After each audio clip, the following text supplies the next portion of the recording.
అందరికీ తెలుసు. ఏపీ ప్రభుత్వం వచ్చేసరికి ఈ ఎలక్ట్రిసిటీలో గవర్నమెంట్ జాబ్స్ కోసం కామన్ ఎంట్రన్స్ టెస్ట్ అనేది సిబిటి విధానంలో కండక్ట్ చేయదలిచింది. దానికి సంబంధించిన రిక్రూట్మెంట్ నోటిఫికేషన్ అనేది రిలీజ్ అయింది. 30వ తారీఖు నుంచి అప్లికేషన్ అనేది ₹1000 ఫీజుతో స్టార్ట్ అవుతుంది. జూలై 20కి ఎండ్ అవుతుంది. నేను మనం మాట్లాడుకున్నాం. అయితే ఇందులో ఏపీ జెన్కో ఉంది, ఏపీ ట్రాన్స్కో ఉంది, డిస్కామ్ ఉంది. డిస్కామ్లో ఎస్పీడీసీఎల్, ఈపీడీసీఎల్, సిపిడిసిఎల్ ఉన్నాయన్నమాట. అయితే వీటిల్లో పోస్టుల గురించి అవన్నీ నిన్న మనం మాట్లాడుకున్నాము. అయితే ఇప్పుడు ఎలక్ట్రికల్ వాళ్ళకి సిలబస్ ఏంటి, ఇక సివిల్, టెలికాం, మెకానికల్ వాళ్ళ కామన్ సిలబస్ ఏంటి అందరికి ఎలక్ట్రికల్తో పాటు, అది కూడా ఇప్పుడు చెప్తాను. ఏ దాంట్లో ఎన్ని మార్కులు ఏంటని. సో ముందుగా అయితే ఇంతవరకు ఛానల్ సబ్స్క్రైబ్ చేసుకున్న వాళ్ళు ఎవరైనా ఉంటే సబ్స్క్రైబ్ చేసుకుని ఈ వీడియో లైక్ చేసి షేర్ చేయండి. మీకేనా నాతో మాట్లాడాలంటే కాల్ మీ ఫోర్ ద్వారా కాల్ చేయండి. Telugu engineering education Telegram channel, WhatsApp ఛానల్లో జాయిన్ అవ్వండి. వీడియోకి హైప్ ఉండి ఖచ్చితంగా షేర్ చేయండి. ఇక టాపిక్ లో వెళితే ఏంటంటే, ఈ ఎలక్ట్రికల్ డిపార్ట్మెంట్ వాళ్ళకి వచ్చేసరికి ఏఈఈ అంటే అసిస్టెంట్ ఎగ్జిక్యూటివ్ ఇంజనీర్కి వచ్చేసరికి టోటల్ 100 మార్క్స్ ఉంటుంది. సివిల్కి అంతే ఉంటుంది, అలాగే మెకానికల్కి అలాగే అంతే ఉంటుంది, టెలికామ్కి అలాగే ఉంటుంది 100 మార్క్స్కి.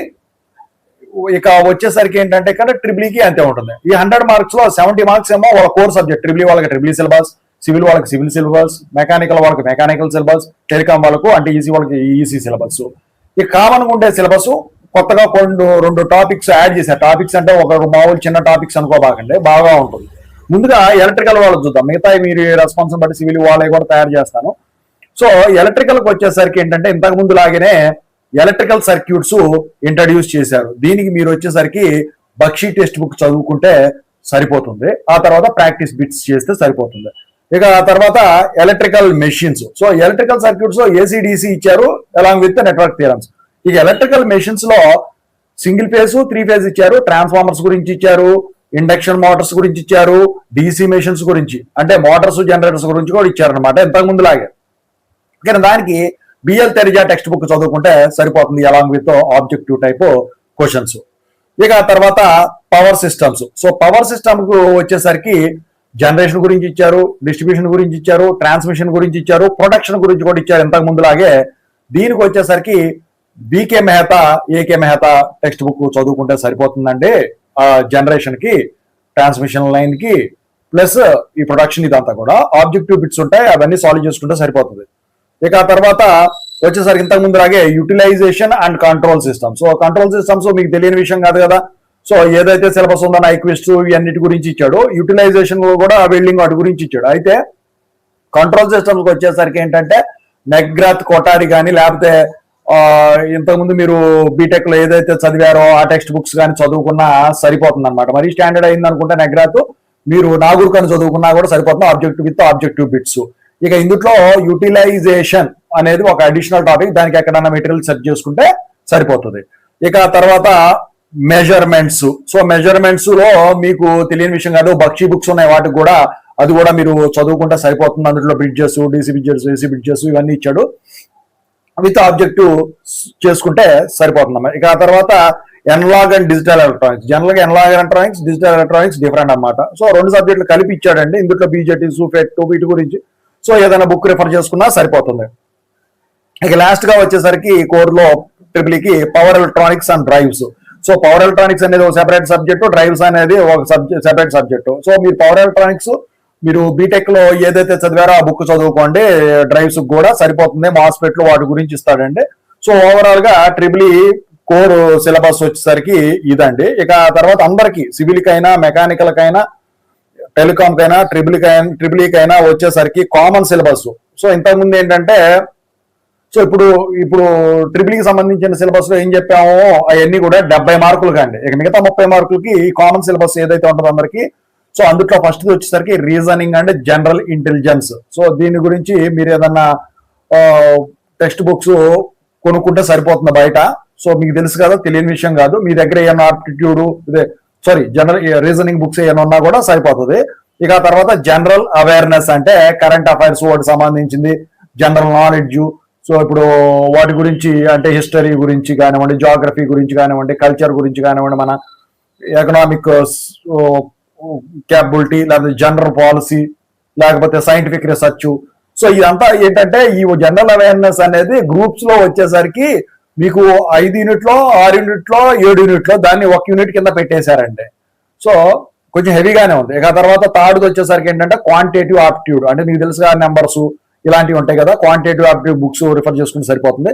ఇక ఆ తర్వాత English language and comprehension add చేశాడండి. బ్యాంక్ ఎగ్జామ్స్ లో ఉండేది ఇంతకుముందు ఎస్బీఐ వాటిల్లో. సో ఇప్పుడు వీటికి కూడా యాడ్ చేశారు, దాని కూడా చూసుకోండి. ఇది కాకుండా 5వది వచ్చేసరికి computer knowledge and proficiency. So computer గురించి ఇక తెలియని వాళ్ళు ఎవరు ఉంటారు, సో అన్ని కూడా ప్రిపేర్ అవ్వాలి. సో ల్యాప్టాప్ సిస్టమ్ ఆన్ చేసి దాని ప్రకారం చూసుకోండి. అయితే ఇప్పుడు అసిస్టెంట్ ఎగ్జిక్యూటివ్ ఇంజనీర్ ఎలక్ట్రికల్ అయినా, టెలికామ్ అయినా, సివిల్ అయినా, మెకానికల్ అయినా ఎవరైనా కానివ్వండి. సో మెకానికల్ ఎగ్జిక్యూట్ చేస్తే మీకు 70 మార్కులు కోర్ సబ్జెక్ట్ అండి. అందుట్లో 30 మార్కులు ఉంటాయి కదా, ఇంకా 100కి 70 పోను. So general intelligence and reason కి ఏమో 5 మార్కులు ఉంటది. జనరల్ అవేర్నెస్ కి 7 మార్కులు ఇచ్చారు. ఇంగ్లీష్ లాంగ్వేజ్ అండ్ కాంప్రహెన్షన్ కి 5, ఇక క్వాంటిటేటివ్ ఆప్టిట్యూడ్ నుంచి 8 మార్కులు ఇస్తారు. కంప్యూటర్ నాలెడ్జ్ నుంచి 5 మార్కులు, మొత్తం 30. సో 70 అది 30 ఇది అనమాట. సో సిలబస్ వచ్చేసరికి చాలా చాలా తీవ్రంగా ఉందండి, హెవీగా ఉందండి. సో మీకు ఆగస్ట్ 20 నుంచి ఆగస్ట్ 28 వరకు ఎగ్జామ్స్ కండక్ట్ చేస్తారు. కంప్యూటర్ బేస్డ్ టెస్టే. మరి మీరు నెగిటివ్ మార్కింగ్ ఉంటుందా అని అడుగుతున్నారు. నెగిటివ్ మార్కింగ్ అనేది దీనికి లేదు, మీకు ఎన్నైనా పెట్టేసుకోవచ్చు. గేటు బోటు ఏమి అక్కర్లేదు. So minimum age limit 18 years, maximum age limit 42 years. ఇక మీరు కనుక ఈడబ్ల్యూఎస్ పెట్టుకుంటే 47 ఇయర్స్ వరకు పెట్టుకోవచ్చు. ఇక అందులో ఎస్సీ ఎస్టీ వీళ్ళకు రిలాక్సేషన్ అప్పటి వరకు ఇవ్వటం అయితే జరిగిందనమాట.